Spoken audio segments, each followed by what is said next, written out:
English students from the Language School of Motril. We have carried out an interview with Paloma Linares, who is the president of Amiko, one association which works in favor of animals.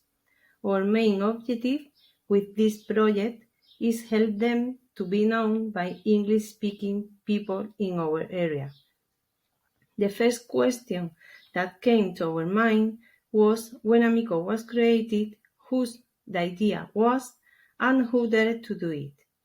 Amiko was created in 2018, but everyone who created the association came from other associations where they had been working as volunteers for a long time. When the former association shut down, Soko and Paloma decided that they wanted to continue helping dogs. They created Amiko in 2018, and they had been working there since then, even during the pandemic. The second question that we have asked in the interview was about the number and the role of the volunteers, and we also asked about the premises where they take refuge, the abandoned animals. And the answer of Paloma, the president of Animal Association Amiko, was very interesting because it stands up the role that the volunteers play in this association. She said that in Amiko there are 3 permanent members who have an ongoing commitment with the association. And on the other hand, there are other volunteers who are helping depending on their free time. However, their role is crucial because Amiko don't have any animals at a refuge installation. And they count on the home foster care of the volunteers. Furthermore, the volunteers are called on to help in events that the association organizes in different venues, like in Almuñécar's market. Another important point that she mentioned was the vital participation of volunteers photographers, who through their lens they can make stunning animals photo in order to encourage the adoption of those. Finally, she pointed out that volunteering consists in participating with any hidden talent that can support and develop the association.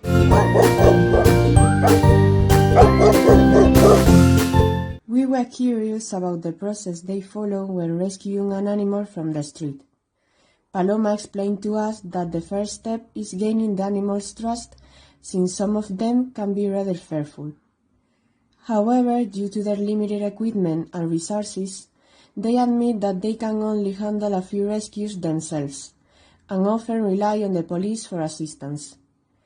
Once the animal is safely rescued, it is taken to a kennel temporarily before being transferred to a shelter, which plays a truly important role, as Paloma points out.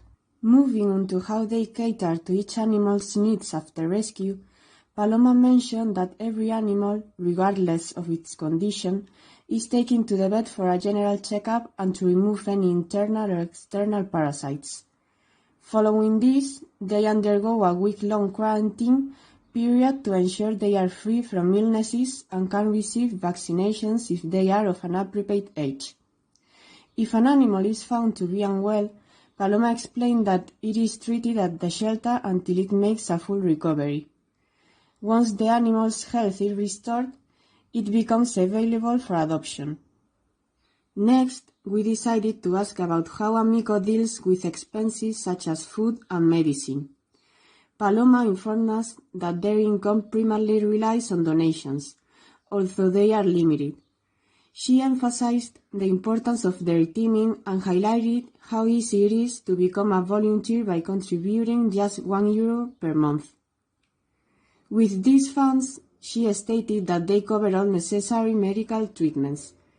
However, in the end, she admitted that the donations are often insufficient, and the cost for most treatments remain unchanged, only with the exception of discounted vaccinations and castrations provided by the vet at La Puerta. Paloma explained to us that they participate in street markets and events to raise funds and spread awareness. Lastly, she mentioned that volunteers sometimes need to cover additional expenses, further emphasizing the financial constraints they face.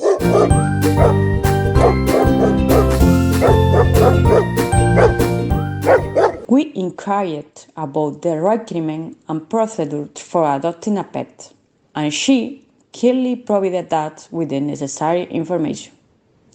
The first step in the adoption process is for interested family to complete a questionnaire as part of the selection process. The questionnaire helps the association understand the specific needs and preferences of the family, such as whether they are looking to a large or a small pet, enabling them to match the family with the most suitable animal. Through the process, the association maintains constant communication with the adopting family. They provide ongoing support via phone, and occasionally a face-to-face meeting is required. This meeting serves to create a tailored itinerary of the activity that best suits the family's circumstances. It is crucial for the association to gain insight into the family environment, such as their occupation and type of resident, to ensure an harmonious match and minimize any potential future uses. Furthermore, she emphasizes that the association continues to monitor and follow up on the well-being of the adopted pet, even after the association is finalized. This ensures that the animal is receiving good treatment and care in its new home. Paloma explains that adopting a pet does not require as much time as people think. However, we must take into account certain factors that can lengthen the wait for adoption, such as that the animal should be castrated, or that it should be sent away from the host house, such as País Vasco, Barcelona, or even countries such as Germany. But in most cases, the pet is adopted in a week or so. What is definitely harder is to find the right family for the animal, considering that some people insist on adopting a breed of dog that clearly does not suit them. And in this case, our job is to make him understand it. When we ask if Amiko keeps track of the adopted animals, Paloma replies that it is a mandatory and crucial part of the process that is achieved thanks to the photos and videos that families must send to the association regularly. In very few cases, the animals have been returned to the association, while the rest, more than 500 animals, have managed to be adopted in families that love and care for them. Paloma explains too that there are many emotions involved in accompanying the animals. It is usually difficult, for example, when a host owner must give an animal for his new family to be received. Although he knows that the animal will be happy and careful. And of course, the most difficult situation is when an animal is in very poor condition and with little expectation of survival.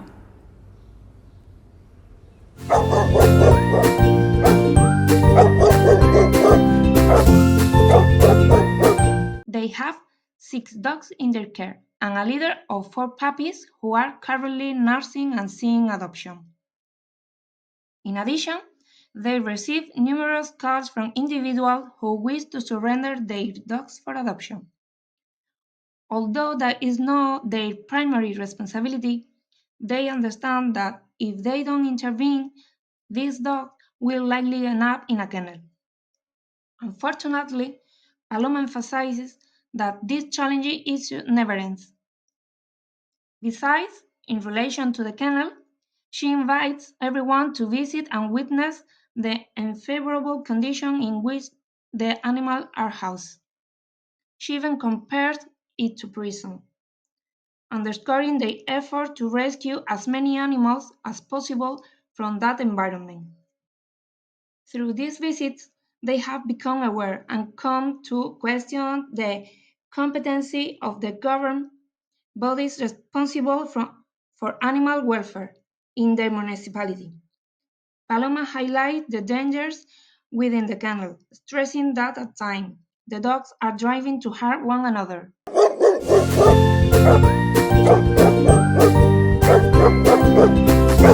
How people can help the association and where you can hand in material. Paloma, the president of the association, told us that sometimes they collect feed.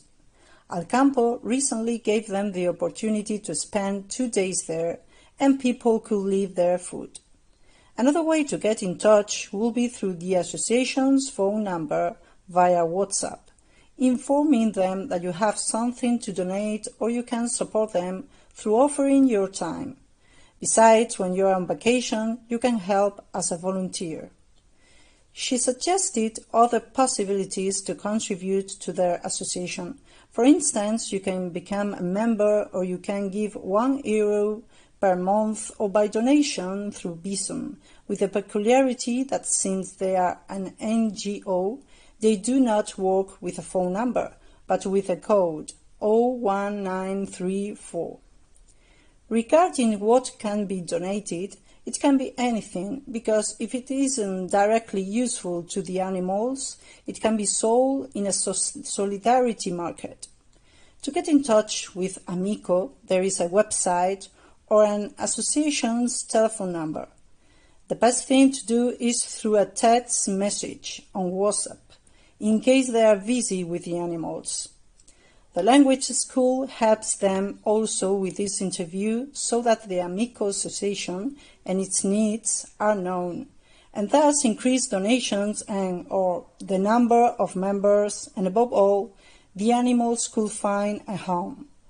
The school has contributed to the association, adding brochures in English for solidarity markets, as those will be very useful so that people who do not understand Spanish can access the information. In conclusion, this one will be a very good task as a volunteer.